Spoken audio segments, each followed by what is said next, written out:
പാലക്കാട് യാക്കരപ്പുഴയിൽ മീനുകൾ കൂട്ടത്തോടെ ചത്തുപൊങ്ങുന്നത് വെള്ളത്തിലെ ഓക്സിജന്റെ കുറവ് കാരണമാണെന്ന റിപ്പോർട്ട്. ജല അതോറിറ്റിയുടെ പരിശോധനയിലാണ് കണ്ടെത്തൽ. പുഴയിൽ ജൈവമാലിന്യത്തിന്റെ തോത് ഉയർന്നതും ചൂട് കൂടിയതുമാണ് ഓക്സിജൻ കുറയാൻ കാരണമായത്. ഇക്ബാൽ അറക്കൽ നൽകും വിവരങ്ങൾ. ഇക്ബാല്, വലിയ രീതിയിലുള്ള ദൃശ്യങ്ങൾ നമ്മൾ കണ്ടതാണ് കഴിഞ്ഞ ദിവസം, ഈ മീനുകൾ കൂട്ടത്തോടെ ചത്തുപോകുന്നത്. ഇപ്പോൾ അതിന്റെ പരിശോധനയിലെ റിപ്പോർട്ടാണ് പുറത്തു വന്നതെന്ന് മനസ്സിലാക്കുന്നു. ഈ ഓക്സിജന്റെ ദൗർലഭ്യം അത് ഈ മാലിന്യം തള്ളിയത് കൊണ്ടാകുമോ ഇത്രയധികം രൂക്ഷമായ പ്രശ്നമുണ്ടായത്?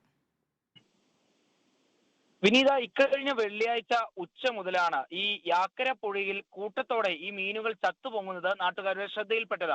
ഇന്നലെ രാവിലെ ആവുമ്പോഴേക്കും പുഴയിൽ വലിയ തോതിൽ ഈ മീനുകൾ ചത്തുപോകുന്ന ഒരു സാഹചര്യം ഉണ്ടാവുകയായിരുന്നു. ഈ നാട്ടുകാർ മുഴുവൻ ആശങ്കയിലായത് ഈ പുഴയിലെ ഈ വെള്ളത്തിൽ എന്തെങ്കിലും വിഷാംശം കലർന്നത് കൊണ്ടാണോ ഈ മീനുകൾ കൂട്ടത്തോടെ ചത്തുപൊങ്ങാൻ കാരണമായത് എന്നായിരുന്നു നാട്ടുകാരുടെ മുഴുവൻ ഒരു ആശങ്ക ഉണ്ടാക്കാനുള്ള ഒരു സാഹചര്യം ഉണ്ടായത്. ഇതിനെ തുടർന്ന് തന്നെ അവർ ഈ ജല അതോറിറ്റി ഉദ്യോഗസ്ഥരെ വിവരം അറിയിക്കുകയും എത്രയും പെട്ടെന്ന് ഈ വെള്ളം പരിശോധനയ്ക്ക് വിധേയമാക്കണമെന്നും ആവശ്യപ്പെടുകയായിരുന്നു. ഇന്നലെ ഉച്ചയോടുകൂടി തന്നെ ജല അതോറിറ്റിയിൽ നിന്നുണ്ടായിരുന്ന ഉദ്യോഗസ്ഥരെത്തി ഈ വെള്ളം പരിശോധിച്ചപ്പോഴാണ് ഈ വെള്ളത്തിലുണ്ടായിരുന്ന ഈ ഓക്സിജന്റെ അളവ് കുറഞ്ഞത് മൂലമാണ് ഇത്തരത്തിൽ മീനുകൾ ചത്തുപോകാൻ കാരണമായത് എന്ന ഒരു കണ്ടെത്തൽ ഇപ്പോൾ ഏതായാലും പുറത്തു വന്നിരിക്കുന്നത്. സാധാരണഗതിയിൽ ഒരു ലിറ്റർ വെള്ളത്തിൽ 6 മുതൽ 8 മില്ലിഗ്രാം വരെ ഓക്സിജന്റെ കണ്ടന്റ് ഉണ്ടാവണം എന്നുള്ളതാണ്. പക്ഷേ ഈ യാക്കര പുഴയിൽ, ഈ യാക്കര പുഴപ്പാലത്തിന് സമീപം കെട്ടി നിൽക്കുന്ന ഈ വെള്ളത്തിൽ നിലവിൽ 3.9 മില്ലിഗ്രാം ഓക്സിജൻ മാത്രമാണ് ഉള്ളത്. ഇത് കാരണമാണ് ഈ മീനുകൾ കൂട്ടത്തോടെ ചത്തുപൊങ്ങിയതെന്നാണ് ഈ ഉദ്യോഗസ്ഥർ കണ്ടെത്തിയിരിക്കുന്നത്. ഇതിന് എന്താണ് കാരണമെന്ന് പരിശോധിച്ചപ്പോൾ ഈ പുഴയിൽ വലിയ തോതിൽ ഈ ജൈവ മാലിന്യം നിറഞ്ഞു നിൽക്കുന്നുണ്ട്. മാത്രമല്ല ചൂടും കൂടിയിട്ടുണ്ട്.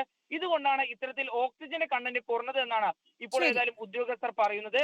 ഈ കുളവാഴ ഉൾപ്പെടെയുള്ള ചെടികൾ ഈ പുഴയിൽ ധാരാളമായി ഈ ആലയാർ നിന്ന് വെള്ളം എത്തിച്ചതിനെ തുടർന്ന് എത്തിയിട്ടുണ്ട്. ഇതുമൂലമാണ് ഇത്തരത്തിലൊരു പ്രശ്നം ഉണ്ടായതെന്നും പറയുന്നുണ്ട്. ഏതായാലും നാട്ടുകാരുടെ ഒരു ആവശ്യം എന്ന് പറയുന്നത് എത്രയും പെട്ടെന്ന് ഈ ജൈവ മാലിന്യങ്ങളെല്ലാം പുഴയിൽ നിന്ന് നീക്കി പുഴയുടെ ഈ ഒരു ഒഴുക്കിനെ തടസ്സപ്പെടാത്ത രീതിയിലേക്ക് എത്തിക്കണം. എങ്കിൽ മാത്രമേ ആളുകളുടെ ഈ ഒരു പ്രശ്നത്തിന് ഒരു പരിഹാരം ശരി, തീർച്ചയായും ആവുകയുള്ളൂ അതിനൊരു എന്നൊരു പരിഹാരം കാര്യമാണ്. ഉണ്ടായേ മതിയാകൂ. കാരണം ആ ദൃശ്യങ്ങൾ തന്നെ നമുക്ക് വളരെ അസ്വസ്ഥപ്പെടുത്തുന്നതാണ്. മീനുകൾ കൂട്ടത്തോടെ ചത്തുപൊങ്ങുന്നു. അത് ഈ മാലിന്യങ്ങൾ തള്ളിയത് മൂലമുണ്ടാകുന്ന ഓക്സിജൻ ലഭ്യത കുറവും ഒപ്പം ചൂട് കൂടിയതും ഒക്കെ തന്നെയാണ് ഒരു കാരണമാകുന്നത്. പക്ഷേ നമ്മുടെ പ്രവർത്തികൾ ഒരിക്കലും ഒരു ജീവികളുടെയും ഇത്തരത്തിലുള്ള നാശത്തിലേക്ക് നയിക്കാതിരിക്കട്ടെ എന്ന് തന്നെയാണ് പറയാനുള്ളത്. അധികൃതർ നടപടിയെടുക്കുകയും വേണം.